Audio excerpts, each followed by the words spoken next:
अच्छा जी, last class में हम बायोलॉजिकल एसेट्स की बात कर रहे थे। जाते जाते आपके साथ वाले को मैंने तंग किया था। इंशाल्लाह फिर 15-20 मिनट में शुरू करते हैं IS-41। ये साथ वाले ने बोलते रहने एंड तक, आप इसकी टेंशन ना लें। आप अपने टारगेट्स पे फोकस रखें, छोटी सी ज़िंदगी है, टारगेट पे फोकस रखें, इधर उधर ज़ाया ना किया करें। हम बात कर रहे थे कि दो किस्म के, शुक्रिया लेट आने का, हम बात कर रहे थे कि दो किस्म के एनिमल्स हैं या दो किस्म के प्लांट्स हैं, एक बियरर और एक कंज्यूमेबल। भाई आप इधर मुतवज्जो हो, एक बियरर और एक कंज्यूमेबल, इनकी हम डिस्कशन कर रहे थे। पहले ऐसा करते हैं, ज़रा कंज्यूमेबल की ना डेफिनेशन पढ़ते हैं, फिर बियरर की तरफ मूव करेंगे। और ये अकाउंटिंग एंट्रीज के एतबार से या मेजरमेंट के एतबार से डिस्कशन है, या ये डिस्कशन जो है वो डिस्क्लोजर्स के एतबार से है? और डिस्क्लोजर्स के एतबार से डिस्कशन है। अच्छा, आपने खड़े रहना आज, ऐसे मेरा दिल चाह रहा है। बच्चे खुश होते हैं, देखो यार मैं टीचर की नज़रों में हूँ। Okay, consumable biological assets, time पे आया करेंगे। Consumable biological assets are those that are to be harvested as agriculture produce और sold as biological asset। बिल्कुल नई टर्म्स पढ़ें, इनको हार्वेस्ट किया जाएगा एज एग्रीकल्चर प्रोड्यूस या सेल किया जाएगा एज अ बायोलॉजिकल एसेट। मुझे बता दें, बकरे को एज इट इज बकरा बेचा जा सकता है, सेल किया जा सकता है एज अ बायोलॉजिकल एसेट, या बकरे को कट करके एग्रीकल्चर प्रोड्यूस के तौर पे बेचा जा सकता है? ये दोनों बातें पाई जानी जरूरी नहीं है, दोनों में से कोई एक बात भी पाई जाए, लेकिन बकरे में अल्लाह का शुक्र है दोनों पाई जा रही हैं। तो it is to be harvested as agricultural produce, agricultural produce होने की वजह से इसकी हार्वेस्टिंग की जा रही है, या इसको as it is biological asset के तौर पे बेचा जा रहा है? इसको भी as it is biological asset के तौर पे बेचा जा सकता है। मछलियों को एज अ बायोलॉजिकल एसेट बेचा जा सकता है एज इट इज, या टू बी हार्वेस्ट करके भी बेचा जा सकता है, काट के भी। अच्छा, लेकिन ये तो मेरे ख्याल से छल्ली जिंदा नहीं बिकेगी, छल्ली तो उतार के बेचनी पड़ेगी। तो छल्ली is harvested as agriculture, feel करें या कराऊं? हार्वेस्टेड उतारी जाएगी और उतरते हुए इसका नाम क्या रखा जाएगा? लेकिन छल्ली को तो जिंदा बेचा नहीं जाएगा कि पौधा लगा लगा छल्ली। ओके, अजीब सी बात कर रहे हैं ना, मतलब अजीब सी बात होगी फिर। अच्छा भाई, सीए करने आए, कोशिश करते हैं आपको कराने की। ये जो दरख्त हैं, दरख्तों को लगे लगे बेचा जाएगा कि जाओ जाके लगे लगे दरख्त हैं, इनको लगे लगे बेच दिया जाएगा लकड़ी के लिए, जो है लकड़ी के लिए कि इनका फर्नीचर बना लो, मट्टी के साथ पूरा बाग ले जाओ? नहीं, इनको हार्वेस्ट किया जाएगा और जिस वक्त कट किया जाएगा इनका नाम रखा जाएगा agricultural, harvested as agricultural produce. और ये जो एप्पल्स लगे हुए हैं ट्री के ऊपर, तो एप्पल को दरख्त के साथ बेचा जाएगा? एप्पल को दरख्त के साथ बेचा जाएगा कि फ्रूट चाट बनानी है, चलो दरख्त भी थोड़ा सा डाल लेना चटनी के तौर पे? नहीं, तो एप्पल को मेरे ख्याल से हार्वेस्ट किया जाएगा एज एग्रीकल्चर प्रोड्यूस। तो जिस चीज में दोनों में से कोई एक बात पाई जाए, उसे कौन से एसेट कहते हैं? अच्छा, आप एक और चीज फील करें, कंज्यूम। ओहो, फील करनी है, बोलना नहीं है। आप एक और चीज फील करें, क्या? कंज्यूम। बिक गया, इस्तेमाल हो गया, बिक गया, इस्तेमाल हो गया, खत्म हो गया, बिक गया, इस्तेमाल हो गया, बिक गया, इस्तेमाल हो गया, बिक गया, इस्तेमाल हो गया। लेकिन इसलिए शायद इनका नाम कंज्यूमेबल है। लेकिन लेकिन लेकिन लेकिन ये जो दो मैंने आपको जाते जाते दिखाए थे, ये अगर दूध देती रहेगी तो ये तो इधर ही खड़ी रहेगी, तो ये खुद कंज्यूम नहीं होगी, तो ये इधर मौजूद रहेगी। या वो जो एप्पल का दरख्त है, एप्पल नहीं, एप्पल का दरख्त, वो तो नहीं जाएगा सेब जाते जाते, बल्कि वो अपनी जगह खड़ा रहेगा। मुझे ये लग रहा है कि ये लोग चीजें बियर करते रहेंगे, बर्दाश्त करते रहेंगे, कैरी करते रहेंगे। बियर से मुराद कैरी करते रहेंगे, ये कैरी करते रहेंगे और अपनी जगह मौजूद रहेंगे। ये कहती है मैं खड़ी हूं और अगले 15 साल खड़ी हूं, बस एथू चारा अंदर है, बस एथू गोबर जाना रहते, एथू दो अंदर है। सॉरी, ज्यादा होगी, तो समझानी है ना बात। बियर करती रहेगी, ये क्या करती रहेगी? बियर करती रहेगी। Sorry, I do not take my words back. अब हो गया तो हो गया, अब बात वापस कैसे ले जा सकते हैं? और ये दरख्त भी, अस्तगफिरुल्लाह, मैं भी पढ़ लेता हूं। और ये दरख्त भी क्या करता रहेगा?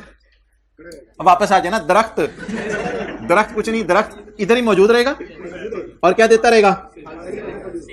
सेब भी देने हैं, वो क्या, फल बोल। ओके, आप तो मुझे टेक्स्ट की क्लास में भी नजर आए थे, रेफर टू भी पढ़े हो आप। हाँ, और भी 2-3 सब्जेक्ट है, कितने सब्जेक्ट पढ़े हो?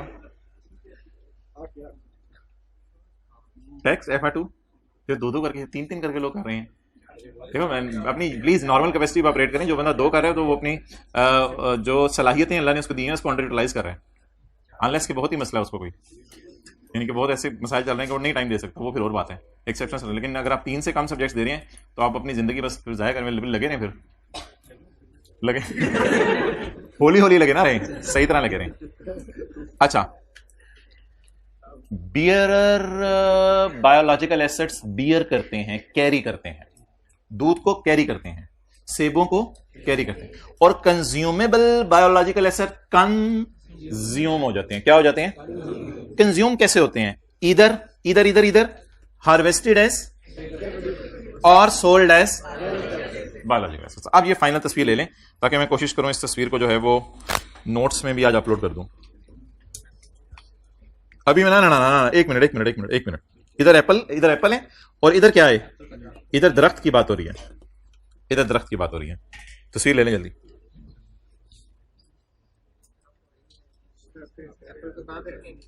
क्या चीज? अच्छा, अब ये जो डिस्कशन है आपकी, इसको कहां रखेंगे? बस स्टैंडर्ड कह रहे हैं कि अगर आप यूजर्स को अलग अलग बता दो ना, मेरे पास इतने बियर बायोलॉजिकल एसेट हैं और इतने कंज्यूमेबल हैं, तो बड़ा अच्छा हो जाएगा बस, और कोई मकसद नहीं।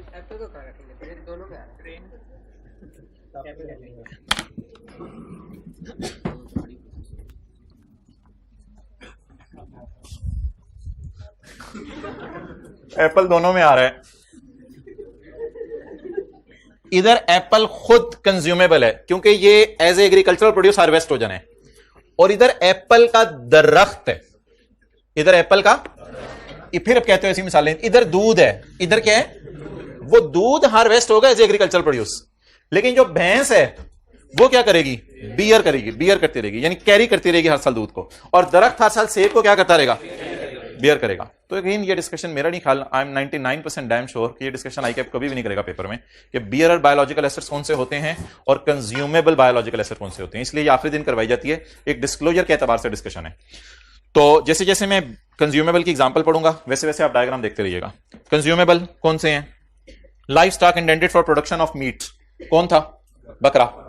Live stock held for sale, बकरा भी, बकरा गेन कह सकते हैं आप, या fish in crops such as maize and wheat, produce on bearer plant, produce on bearer plant ढूंढे, Apple, produce on bearer plant, and trees growing for lumber ढूंढे, trees growing for lumber। ये क्या है? बियर करते रहेंगे ये चीजें, या फिर कंज्यूम होते रहेंगे? साथ साथ कंज्यूम होते रहेंगे। अच्छा, we are very lucky that there is no definition of bearer biological assets are those other than consumable के अलावा वाले। हमने कहा फिर भी खुल के बात करो। लाइव स्टॉक, भैंस, from which? Livestock from which milk, milk नहीं हो, मिल्क खुद नहीं। And fruit trees from which fruit is, fruit नहीं, फ्रूट तो ऊपर कवर हो गया।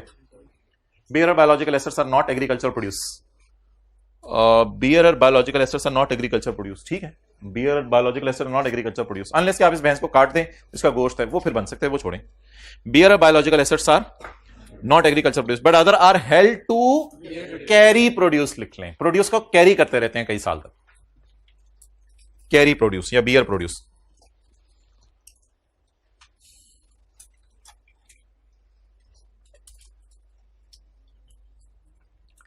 अच्छा, वैसे आपसे for the sake of discussion पूछ रहा हूं, ये कब मैच्योर समझी जाएगी? जब दूध देने लग जाएगी। और ये कब मैच्योर समझा जाएगा? जब फल देना शुरू कर देगा। तो कहते हैं एक और क्लासिफिकेशन है that is other than consumable and bearer, that is of mature and immature. Mature biological assets those that have attained harvestable, harvestable हो गए हैं। मिसाल के तौर पे कंज्यूमेबल बायोलॉजिकल एसेट्स कहते हैं, इसकी एक बहुत अच्छी मिसाल है, और are able to sustain regular harvest, that have attained harvestable specifications or are able to sustain regular harvest।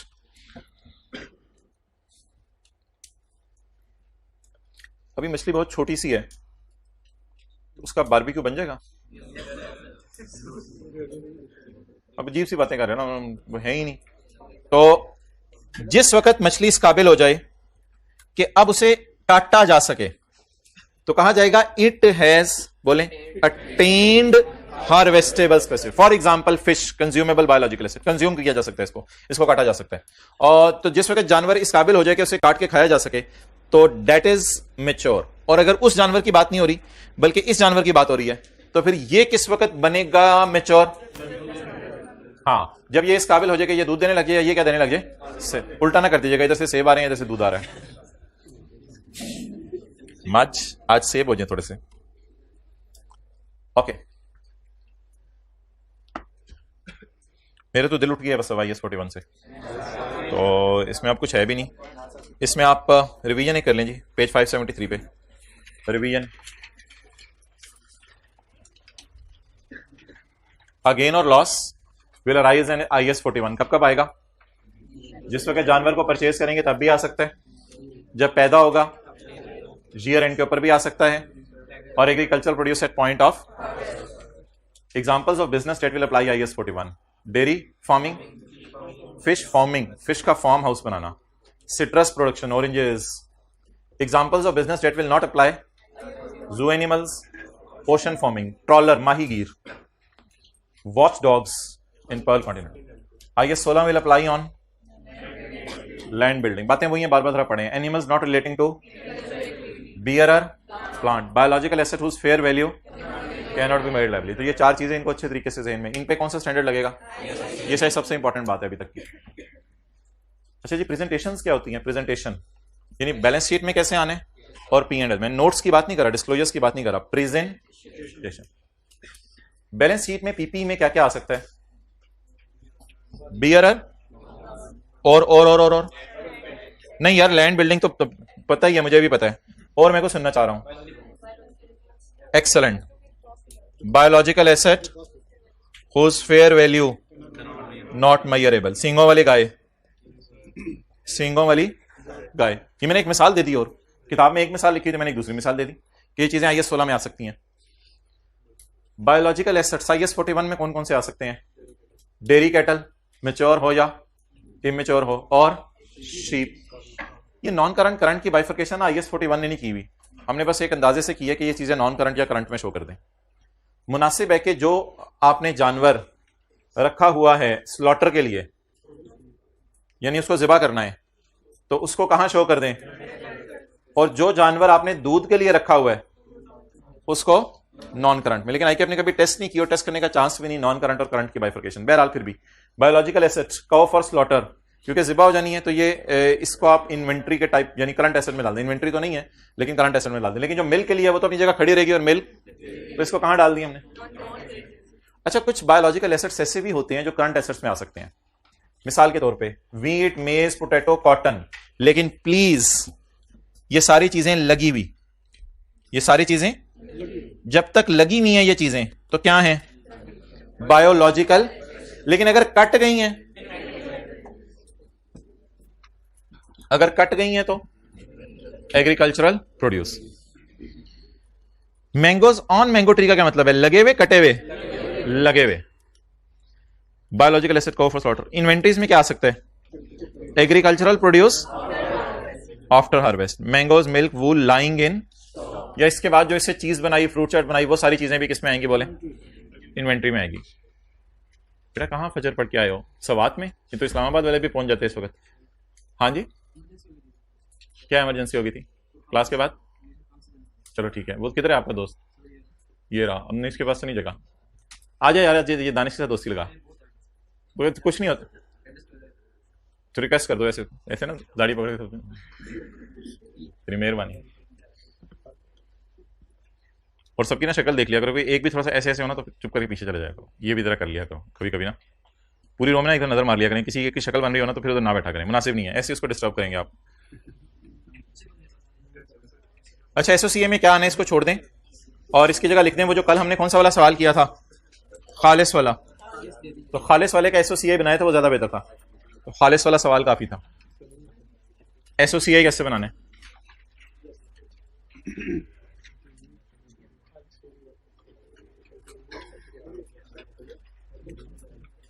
अच्छा जी, अब एक बहस है जो आप हजरात ने छेड़ी थी, बहुत वैसे मुझे शर्म आई, घर वालों के सामने बहुत शर्मिंदा हुआ। यानी मैंने सारे काम आगे पीछे करके रात को जूम मीटिंग शुरू की और आगे 33 बच्चे। इतनी शर्म आई मुझे, इतनी शर्म आई मुझे। 33 बच्चों के लिए कुर्बानी की। वो 33 जरा हाथ खड़ा करें।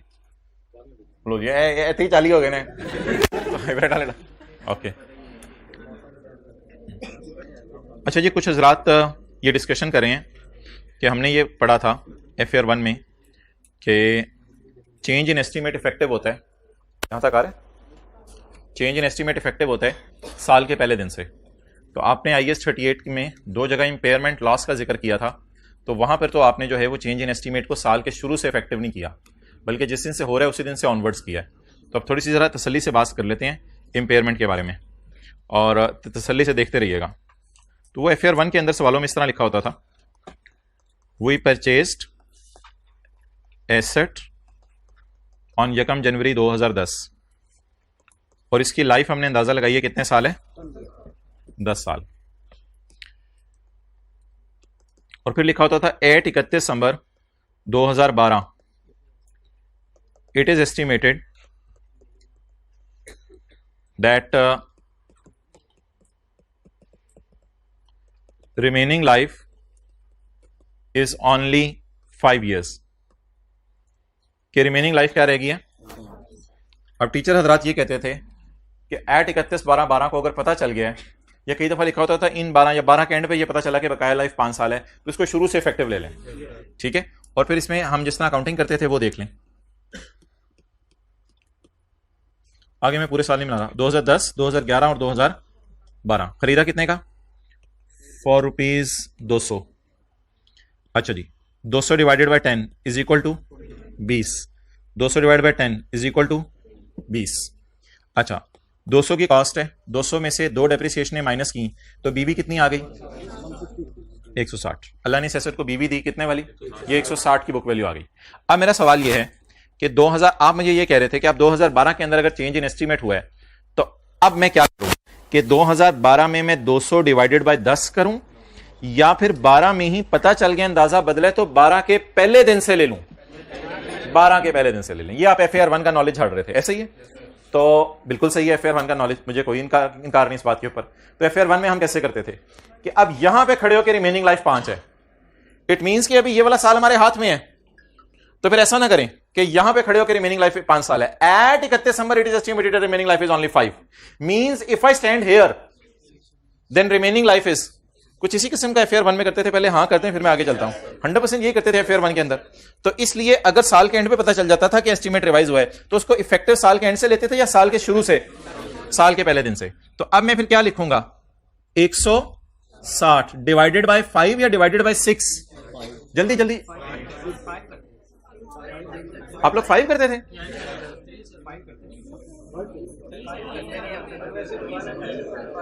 फाइव करते थे, कितने लोग 6 करते थे, रिमेनिंग लाइफ लेते थे ना। तो अब हमारे साल खड़े होके पता चल गया अंदाजा क्या है, हमारे साल के एंड पे खड़े होके पता चल गया है कि क्या अंदाजा है। तो अभी हमारे साल की डेप्रिसिएशन हमारे हाथ में है या हमारे हाथ से निकल गई है, हमारे हाथ में है। तो क्या करें फिर, इस साल के भी ऊपर इफेक्ट डाल दें या अगले सालों से इफेक्ट डालें। अच्छा पहले ये बता दें, इधर खड़े होके लाइफ कितने साल है, इधर खड़े होके लाइफ कितने साल है, 1 2 3 4 5। इसके बारे में तो सारे डैम श्योर हैं कि यहां खड़े होकर लाइफ कितने साल है। अब मैं आपसे पूछ रहा हूं कि जब आप 2012 की डेप्रिसिएशन निकालते थे तो आप क्या ऐसे करते थे, 100 divided by 10, sorry 200 divided by 10 is equal to 20। 160 minus 20 कितना आ गया, 140। अब 140 को डिवाइड करते थे हर साल 5 से, 140 डिवाइड बाय 5, 140 डिवाइड बाय 5, 140, इस तरह करते थे। इस साल से इफेक्टिव लेते थे। कितने लोग इस साल से इफेक्टिव लेते थे, जरा हाथ खड़ा करके बताएं। अब अगर इस साल से इफेक्टिव लेते थे तो फिर क्या करते थे, फिर हम डिवाइडेड बाय 5 तो कर नहीं सकते, क्योंकि उसने एक लाइन लिख दी है। ऐसी कभी लाइन पेपर में आ गई, FAR 2 में भी तो ध्यान रखिएगा, उसने एक लाइन लिख दी है, at 31/12 it is estimated that remaining life is. 31 दिसंबर 12 पे पता चला रिमेनिंग लाइफ कितनी है। क्या ये रातों रात पता चल गया होगा, कोई ऐसा हादसा हुआ जो सवाल ने बताया है, या इस साल एसेट ने ऐसा बिहेव किया होगा कि पता चला। कोई ऐसी खास इंडिकेशन तो नहीं आगे, फलां वजह पता चली है जिसकी वजह से ऐसा हो गया। कोई वजह, कोई नहीं, कोई वजह बताइए, कोई वजह बताइए कि फलां हादसा हो गया, फलां चीज हो गई जिसकी वजह से एकदम अंदाजा हुआ कि बकाया लाइफ ये रह गई है। जनरली बात बताया उसने कि लाइफ कितनी रह गई है। तो अब इसको कैसे लें हम, इफेक्ट अगले साल से शुरू करें। मेरे तो ख्याल से इफेक्टिव आप इस साल से लेते थे, इस साल से इफेक्टिव लेते थे। तो आप हजरात जाके जरा अपने FAR 1 वाले टीचर से भी ये पूछ लीजिएगा। तो कोई वजह बताई है या कोई वजह नहीं बताई, तो आप क्या करें बोलें, इसको इस साल से इफेक्टिव ले लें। अच्छा, ये कोई इतनी लंबी बहस नहीं है, कोई 5 से डिवाइड कर देगा, 6 से डिवाइड कर देगा, आधा नंबर कट जाएगा, बाकी पूरे सवाल में जनरल इंटरव्यू उन चीजों के मार्क्स होते हैं, कोई इसको स्यापा नहीं बनाना, एक तो पहले तो बात है, ठीक है। तो इसको हम लेते थे हमारे साल से इफेक्टिव। अब अगर हमारे साल से इफेक्टिव लेते हैं तो इसका मतलब है अगर हमारा साल हमारे हाथ में है तो क्यों ना ऐसा करें कि हमारे साल से इस एस्टीमेट का इफेक्ट डालना शुरू कर दें, बजाय कि अगले 5 सालों को छेड़ें, हमारे साल को भी इसके अंदर हिस्से में शामिल कर लें। तो इसलिए इस दिन खड़े होकर कितनी लाइफ है, क्या इस साल का डिफरेंस निकाल ली है या हमारे हाथ में है अभी?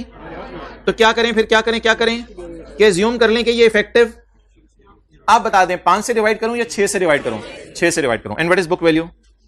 बोले 160 डिवाइडेड बाय, कोई वजह खास बताइए कि इस वजह से ये मसला है जी। 160 डिवाइड बाय 6 27 डन। अच्छा, अब इसको मैं कंपेयर करने लगा हूं 2 सवालों से जो हमने क्लास के अंदर किए थे, फिर उसके बाद इसको मैं नोट करने का टाइम दे देता हूं आपको, ठीक है। अगेन यार ये कोई इतना बड़ा इशू नहीं है। अच्छा, अब प्रैक्टिकली असल में लोग ये सोचते हैं कि यार हमारे साल पता चल गया, हमारे साल के एंड पे अंदाजा लगवाया हमने किसी से, इसका मतलब है इस साल मशीन ने कोई बुरा परफॉर्म किया होगा तो एंड पे अंदाजा लगाने में मजबूर हुए ना, तो बेहतर है उसका इफेक्ट इसी साल से डाल दो, जो काम कल को करना है वो आज ही से शुरू कर दो। अच्छा, अगला सवाल मेरा ये है कि सवाल के अंदर एक लाइन लिखी हुई थी एक जगह पे, जब हम IS 38 कर रहे थे, एक सवाल था पास पेपर का, क्वेश्चन नंबर 6 10 था।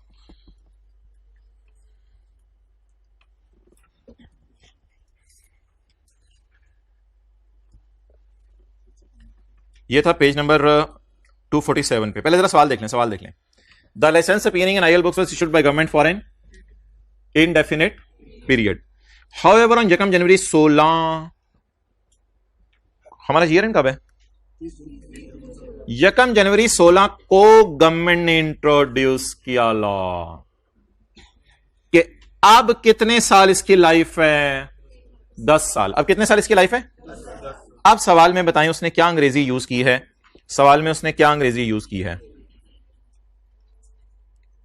हमारे साल का पहला दिन, साल का आखिरी दिन, किस दिन गवर्नमेंट ने लॉ बनाया? यकम जनवरी 16 को। कितने साल एसेट की बकाया लाइफ? अब क्या हमने क्लास में 10.5 से डिवाइड किया था? समझ रहे हैं बात? पिछली बात से लिंक कर रहे हैं? क्या हमने क्लास में 10.5 से डिवाइड किया था या 10 से? 10, क्योंकि 10.5 ही फिर बनती है अगर आप साल के शुरू से इफेक्टिव लें।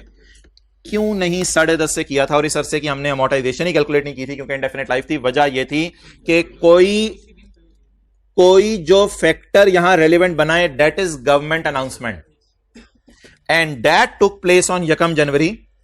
इसलिए पिछले 6 महीने बाढ़ में जाए। पिछले 6 महीने खड़े होके क्या एसेट के बुरे हालात थे कि गवर्नमेंट ने यकम जनवरी को ऐसा किया, या डायरेक्ट बता रहे यकम जनवरी को कोई मसला हुआ जिस वजह से गवर्नमेंट ने ऐसा कर दिया? इसका मतलब है पिछले 6 महीने कोई मसला। अगर सवाल खामोश हो और कह दे लाइफ इतनी थी इतनी रह गई है, वो जिससे पिछले सवाल में था, फिर और बात है, फिर तो साल के शुरू से इफेक्टिव ले लें। इसको हमने साल के शुरू से क्यों नहीं इफेक्टिव लिया था? क्योंकि क्या रीजन बनी चेंज होने की? एसेट की वर्किंग कंडीशन डिटीरियोरेट कर रही थी और हमारे साल बड़ा बुरा परफॉर्म किया कि हमने समझा लाइफ कम कर दें। क्या वजह बनी? तो इसलिए इसको अब आप क्या कर दें, साल के शुरू से इफेक्टिव लें या जिस दिन आया उस दिन से आगे। पहले काम ये किया था। फिर एक और सवाल हमने किया था MCQ, जिसमें आप लोगों ने ये सवाल पूछा था। MCQ क्या था? MCQ नंबर 18 था, MCQ 18, जिसपे काफी लंबी बात हुई थी। अब बस 2-3 मिनट सब्र कर लें, वो हजरात जिन्होंने MCQ की डिस्कशन नहीं ली हुई, आइए IFRS 16 शुरू करने लगे हैं। ओके, MCQ में क्या लिखा था? An impairment review on Yakam April concluded that brand had a valuing use and a remaining useful life of। इसका मतलब है यकम अप्रैल को मुझे इंपेयरमेंट की कोई इंडिकेशन मिली होगी जिसकी वजह से मैंने क्या किया, इंपेयरमेंट टेस्ट परफॉर्म किया। अब अगर आप इसका सोल्यूशन देखें आईकैप में जाके, तो आईकैप ने इस इंपेयरमेंट टेस्टिंग को, और उसने बताया 3 साल लाइफ है, तो आईकैप ने यहीं से आगे 3 साल लिए जिस तरह लाइसेंस में लिया है, ना कि यहां से डिवाइडेड बाय 3.5 करके आगे चलता। तो उसने पहले दिन से नहीं की, बल्कि उसने कहां से की है? यहां से। तो अगर एक जनरल सवाल आए उसको आप साल के शुरू से इफेक्टिव कर दें, लेकिन अगर एक खास डेट के ऊपर वो आपसे कह रहे हैं कि इंपेयरमेंट टेस्टिंग हो रही है और उसकी वजह से ये चीजें पता चली, तो फिर आप इसको क्या करें, पीछा पीरियड भाड़ में जाए, आप आज से ऑनवर्ड जो है वो इसको इफेक्टिव कर दें। लेकिन अगेन ये कोई इतनी इंपॉर्टेंट बहस नहीं है, लीव इट। जी मोहतरम, ओके चलें जी, लेट्स स्टार्ट IFRS 16। हाँ वो नोट कर लें।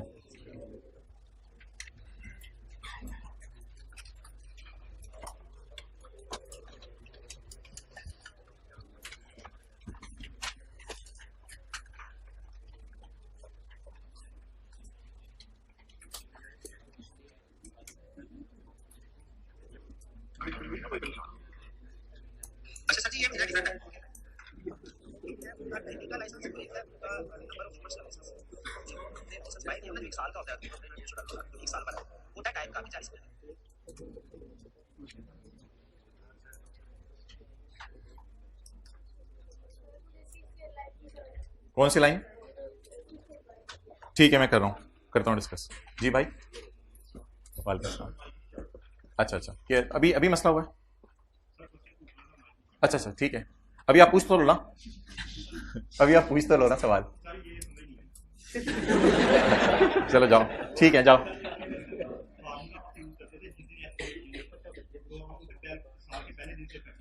ठीक है,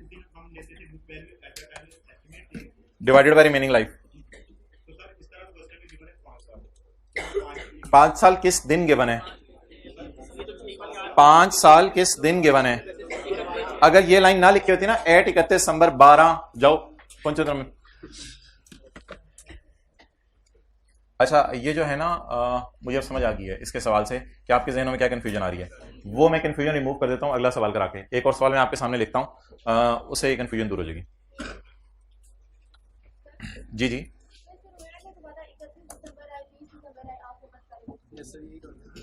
आपने पहले दिन से लेनी है, वो लाइफ लेनी है जो आप ये इंपेयरमेंट वाले एमसीक्यू की बात कर रहे हैं। सर मेरे को बुला लें, चलो गाली मुकाओ।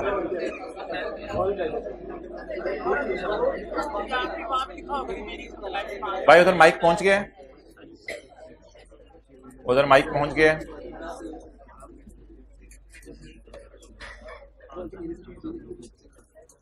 जी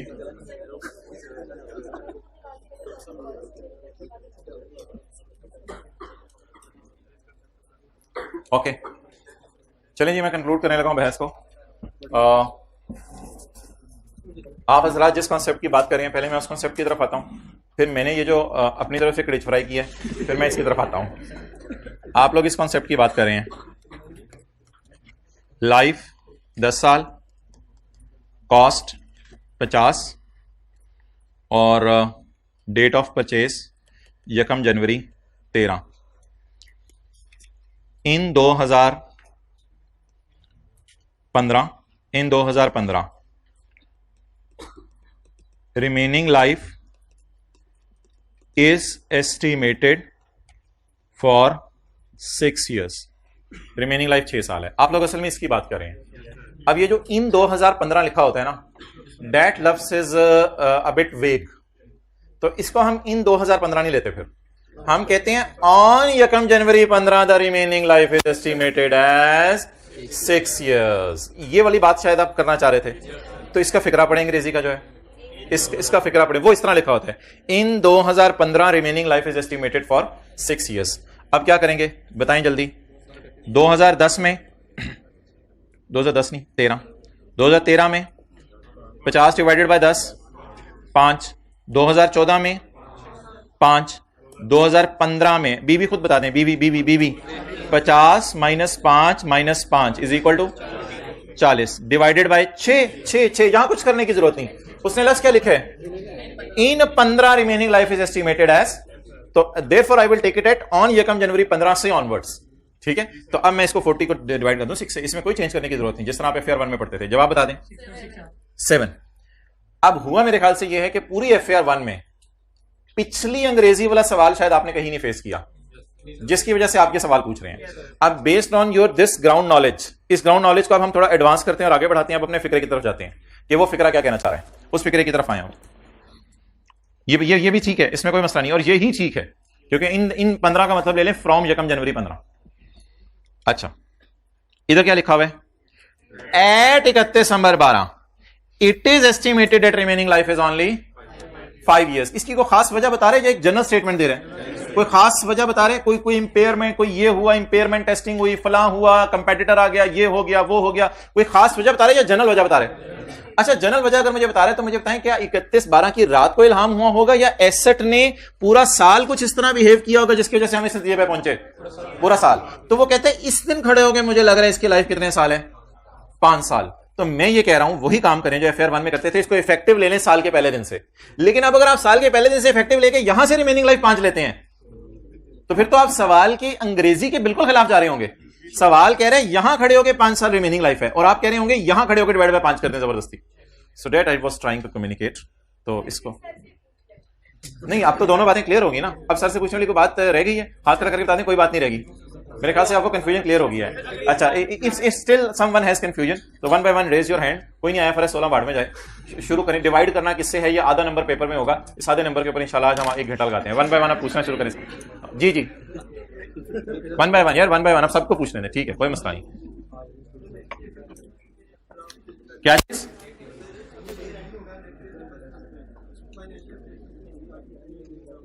नेक्स्ट ईयर के पहले दिन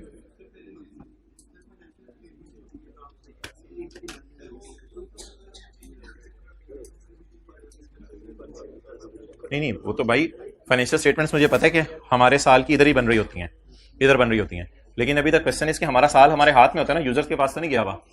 तो इसलिए इस दिन अगर पता चला खड़े होकर कि रिमेनिंग लाइफ इतनी है तो मैं उससे कह रहा हूं इफेक्टिव पहले दिन से ले लें आप। लेकिन हाँ, अगर हमने कोई गलत डेफिशिएंट पिछले साल चार्ज कर दिया तो उसको सही करके इस 27 पे ले आए, ये ठीक है। One by one. जी भाई, आप पूछो।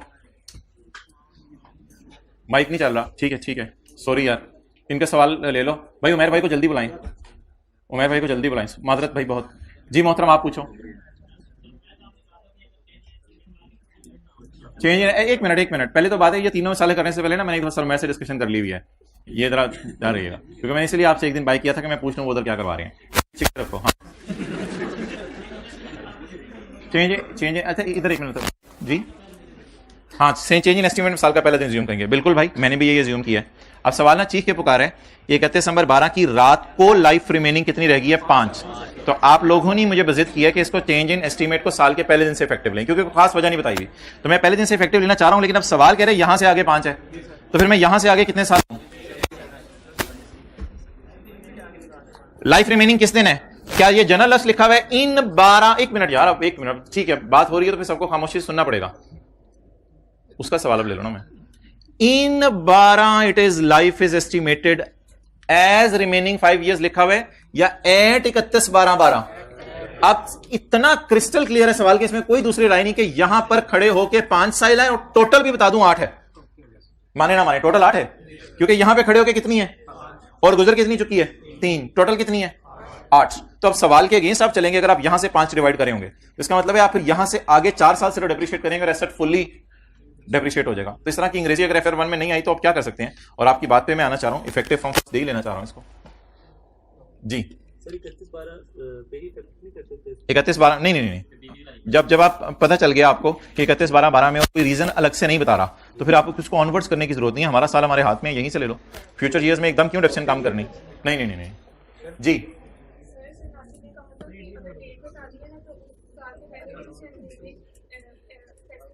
अगर किस चीज की डेट बताइए, अब ये मेरा सवाल है। हाँ, तो अब मुझे बता दें कि ये रीजन लग रही है या डेट लग रही है? डेट बताइए। इस डेट पर रिमेनिंग लाइफ 5 साल है, किस वजह से? मेरा ये सवाल है आपसे, मैं वजह जरा पूछना चाह रहा हूं। हाँ, तो हमने भी पहले दिन से ले लिया है, लेकिन सवाल की अंग्रेजी पढ़े ना। पहले दिन से लिया तो है, सवाल अब खुद कह के यार, एक मिनट, सवाल खुद कह रहे हैं, वन बाय वन है यार, सवाल खुद कह रहे हैं एट 31/12/12 रिमेनिंग लाइफ कितनी है? अगर सवाल खुद कह रहे हैं एट 31/12/12 रिमेनिंग लाइफ 5 साल है, तो क्या हम ये कर सकते हैं? मुझे बताएं, ये करना सही होगा कि 160 को डिवाइड करूं 5 से? फिर इसे होगा क्या? 160 5 सालों में खत्म हो जाएगा। पहला साल, दूसरा साल, तीसरा साल, 1 2 3 4 5, यहीं पे जाके जो है 5 साल खत्म हो जाएंगे। जब यहां पे जाके 5 साल खत्म हो जाएंगे तो फिर हम अगले साल ऐसे हमारे साथ होगा, उस साल क्या करेंगे? डेप्रिशिएट नहीं करेंगे। तो अंग्रेजी शायद इस तरह की FR1 में आपने कभी नहीं पढ़ी, तो इस वजह से शायद ऐसा है। जी, और अब आपका सवाल था इधर। जी, अगर क्या ले रहे हैं? जिस वक्त खरीदा था उस वक्त हमारा ख्याल था 10 साल चलेगा। 1 2 3 4 5 6 7 8 9 10। जब खरीदा था तब हमारा ख्याल है 10 साल चलेगा। किसी बताने वाले ने आके बताया, ना यार बातें ना करो, किसी बताने वाले ने आके बताया कि इस दिन खड़े होकर कहते हैं बकाया 5 रह गई है। हमने कहा क्या हुआ? कहते हैं वो तो मैं नहीं बता रहा क्या हुआ, बस कुछ अभी से इसी साल में कोई मसला आया जिसकी वजह से ऐसा हुआ है। तो हमने कहा चलो ठीक है, फिर अगर इस दिन खड़े कितनी है 5, तो फिर इस दिन खड़े कितनी होगी 6। तो ये करने की कोशिश की है जी, समझ आ गया। 10 को कहां से, 10 को तो अब ला नहीं सकते ना बीच में, 10 तो बात खत्म हो गई। बस सादा सी बात है, यहां खड़े होके 5 है तो भाई यहां खड़े होके 6। क्लियर जी, 1 बाय 1। और जी नहीं, ठहर जाना, हॉर्न मैं नहीं। यार अब उधर माइक भी ऑन होने, उधर माइक भी ऑन होने भाई, उधर माइक ऑन हो गया या नहीं? अच्छा चलो यार, मादरत के साथ कोशिश की है इनके सवालों के जवाब मिल जाए तो आपके भी मिल जाए। अब इंशाल्लाह 1:15 तक का टारगेट है, आप लोगों ने माइक ऑन करने, फिर मैं उन लोगों पे सवाल लेता हूँ। चलें जी, लेट्स स्टार्ट। लीज शुरू करें। और आखिरी हल मेरे पास कोई भी नहीं आ रहा किसी टीचर को बुलाने का, ये फिक्रा लिख के मैं आईकैप को इंशाल्लाह भेज देता हूँ। आखिरी हल ये है, बस आईकैप को लिख के भेज, वो मसले फटा ही खत्म करे ना तेरी ना मेरी, ठीक है, मशवरा मांग लेते हैं। और दूसरी बात एक याद रखिएगा, इतनी छोटी छोटी चीजों के ऊपर लड़ने की जरूरत नहीं होती। आईकैप का ही एग्जामिनर कई दफा आप देखेंगे किसी चीज को एक एग्जामिनर किसी तरीके से कर रहा है, दूसरा किसी तरीके से कर रहा है, तो कुछ चीजों में डिफरेंस ऑफ ओपिनियन हो जाता है। ये कोई वाजे तौर पे स्टैंडर्ड में ऐसी लाइनें नहीं लिखी होती। जब स्टैंडर्ड में कोई वाजे तौर पे लाइनें लिखी होती ना, तो तब ट्रीटमेंट में इख्तलाफ कभी कभी आ जाता है, इसमें वो परेशान होने की बात नहीं। लीज शुरू करें।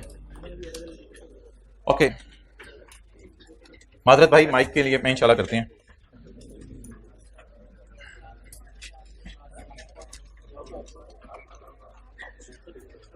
अच्छा जी, लीज कुछ ऐसी कहानी है जिसमें आपने एक दिन और एक सेकंड भी पीछे नहीं होना, क्योंकि 15 से 16 नंबर का सवाल आता है और तकरीबन हमेशा आता है, तो इसलिए इसको बड़े जबरदस्त तरीके से लेना है।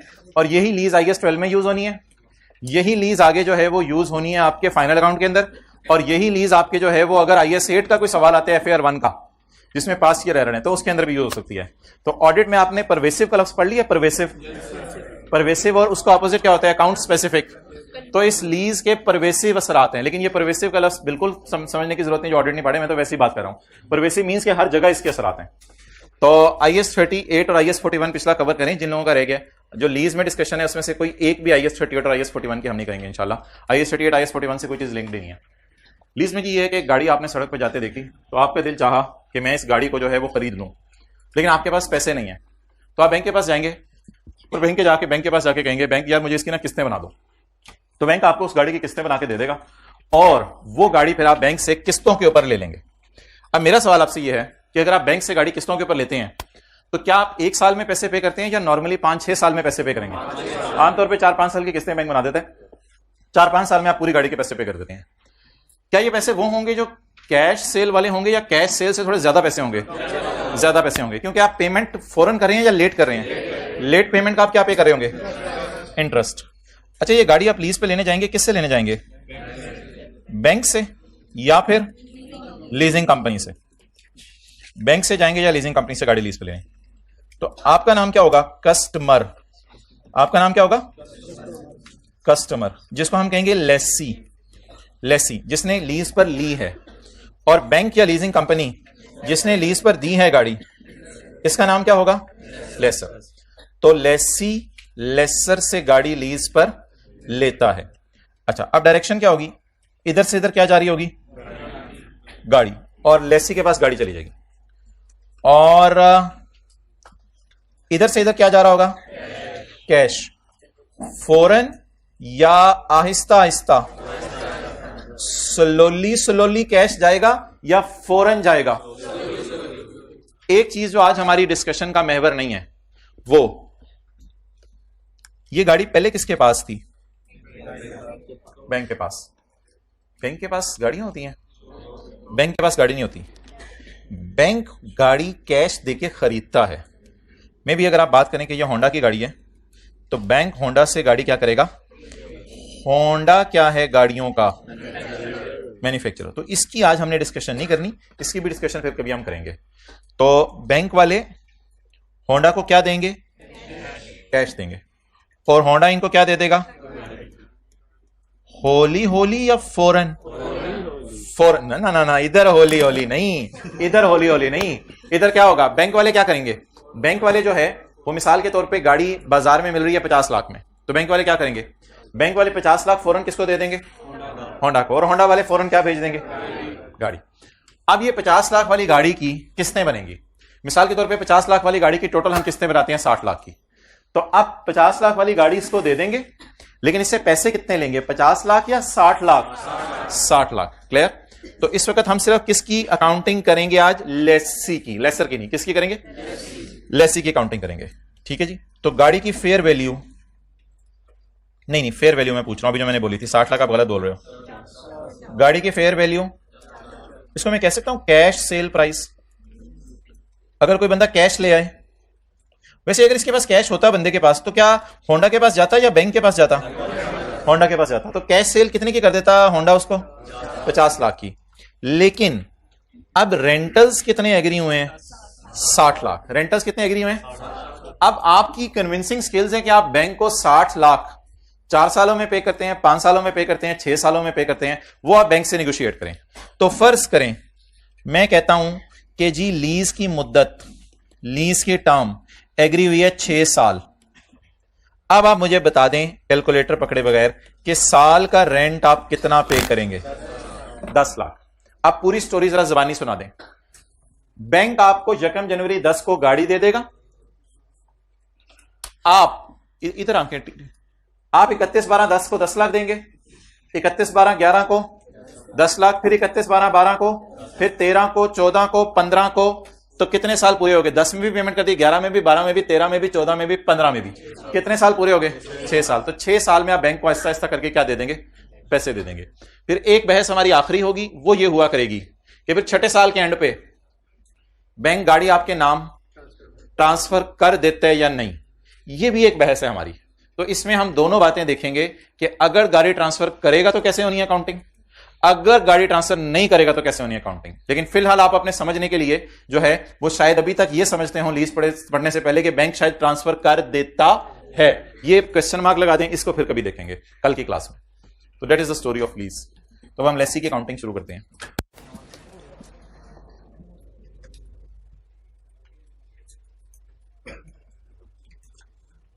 भाई उधर माइक देख रहे हैं? सेट करके दें क्लास खत्म होने से पहले।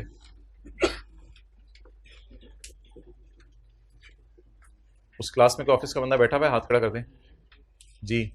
माइक सही हो गया तो खड़े हो जाए, नहीं सही हुआ तो बैठे रहें। आप बैठे हुए हैं, आप फिर जाएं उमेर भाई के पास, उनको कहीं माइक सही करें। Okay.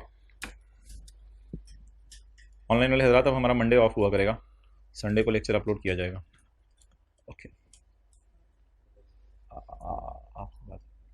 It is not so के कमा तीनों सुनावा नो नो, जिनको कहा जा रहा था उन्हीं को कहा जा रहा था। कर रहे हैं सही?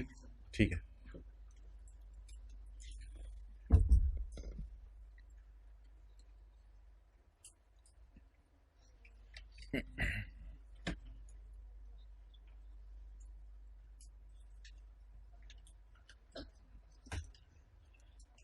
लेट आया, ऊपर से मूंछों को ताव दे रहा है। तो शर्मिंदगी में बंदे से बात नहीं की जाती लेट आने पे।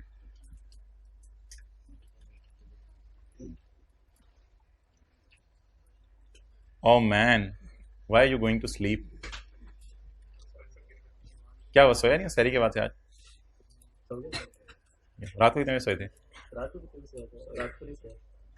लेकिन हम लोग जुल्म करते हो अपने ऊपर। 12 बजे से 4 बजे तक क्या किया फिर? इतना ना पढ़ा करो। 2 बजे तक पढ़ा था, उसके बाद पढ़ा नहीं गया, दिमाग चल गया।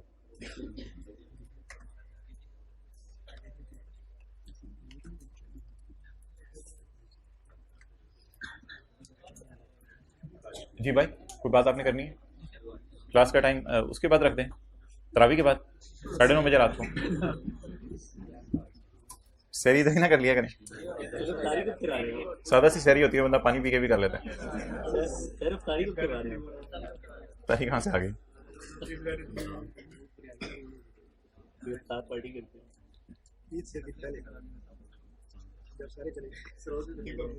अच्छा, पेज नंबर 71।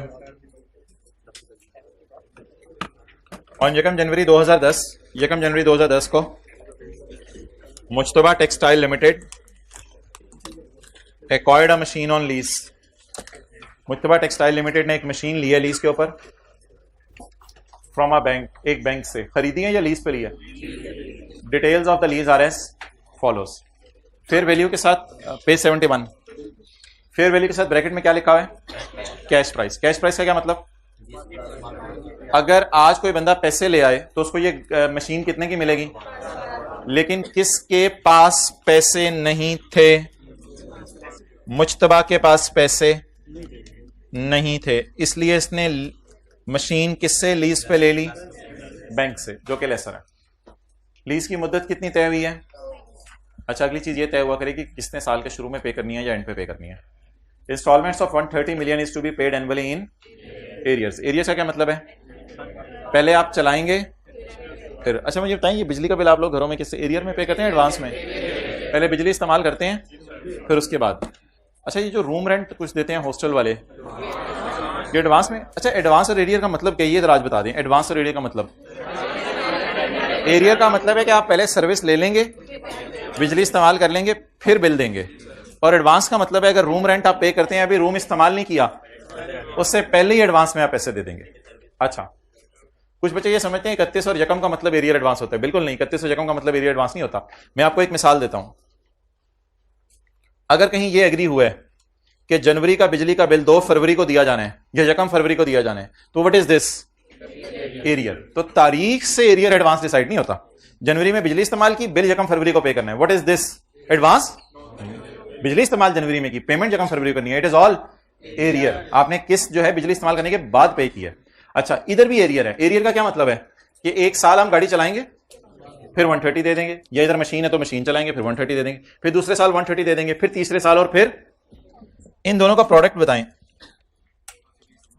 130 इंटू 4 520। और ownership of asset will be transfer to lessee end of lease term का मतलब बताएं। जब 4 साल गुजर जाएंगे तो मशीन उसके क्या लगवा दी जाएगी, नाम लगवा दी जाएगी। अच्छा, 4 साल तक किसके नाम होगी, बैंक के नाम क्यों होगी। बैंक क्यों नहीं उसके नाम लगवा रहा, क्योंकि बैंक को डर है कि उसके नाम लगवा दी तो वो किराया लेके भाग जाएगा। तो इसलिए बैंक 4 साल तक मशीन किसके नाम रखेगा और चौथे साल किसके नाम लगवा देगा। द इंटरेस्ट रेट छुपा हुआ in the lease is 10%। Interest rate छुपा हुआ इन द लीज इज 10%। अब सवाल यह है कि बैंक ने कितने में मशीन खरीदी होगी, शायद कंफर्म है 412 में। मेरे से 412 क्यों नहीं ले रहा, 520 क्यों ले रहा है, क्योंकि मैं फौरन पैसे नहीं दे रहा, मैं स्लोली पैसे दे रहा हूं। कितने साल में, 4 साल में। तो मुझे थोड़ी सी आप पेमेंट जरा प्लॉट करवाएं। मेरा साल कौन सा है, 2010। अगला कौन सा, अगला तो 10, 11, 12, 13। यहां पे मैं कितने पैसे पे करूंगा, 31 दिसंबर को। यहां कितने पे करूंगा, यहां और यहां 130 को बोलें is called as lease payments. बोलें, there are how many lease payments, there are 4 lease payments to be paid in arrears at the end of each year. हर साल के एंड के ऊपर ये पे होंगी। उस डायग्राम को भी बनाने की जरूरत नहीं, सिंपल बात। वर्किंग 1 करें जी। आप पहला सफा छोड़ दें, पहले 2 सफे छोड़ दें। जर्नल एंट्रीज करेंगे हम, प्रॉफिट लॉस बनाएंगे, बैलेंस शीट बनाएंगे और note to the financial statements बनाएंगे। इसके लिए 2 सफे छोड़ दें। वर्किंग 1,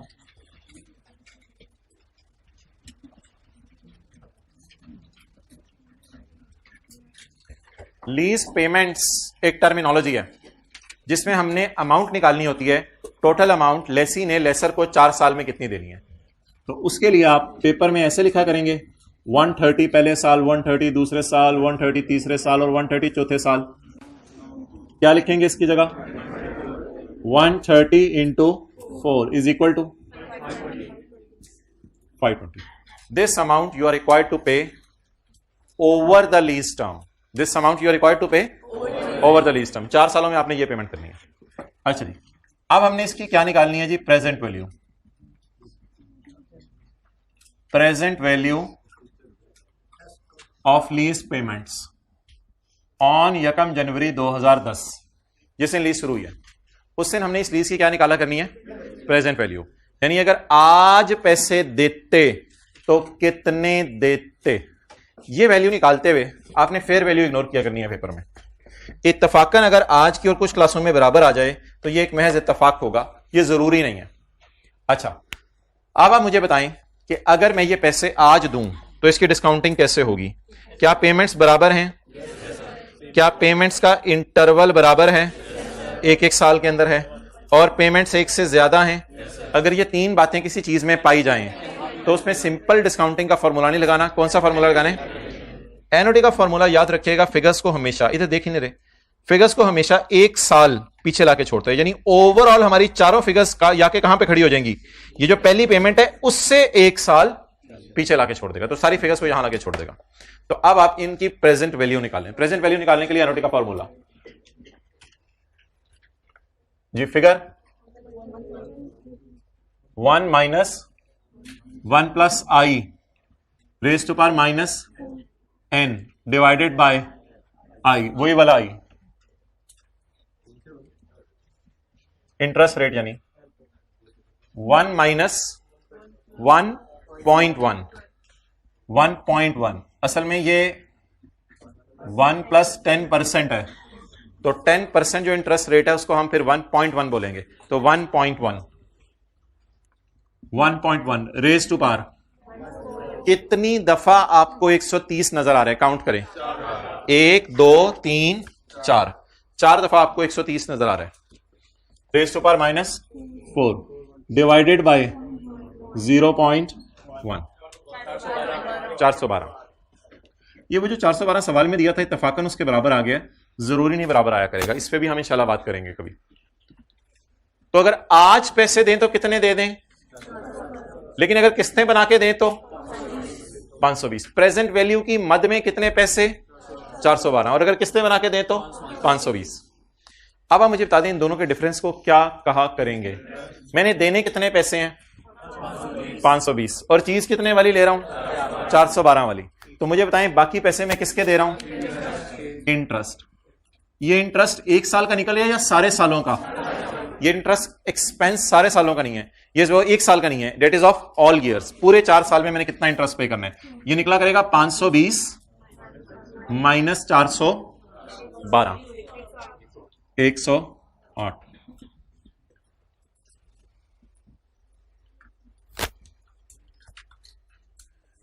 चलो रोक के ना दूसरा पार्ट शुरू करता हूं।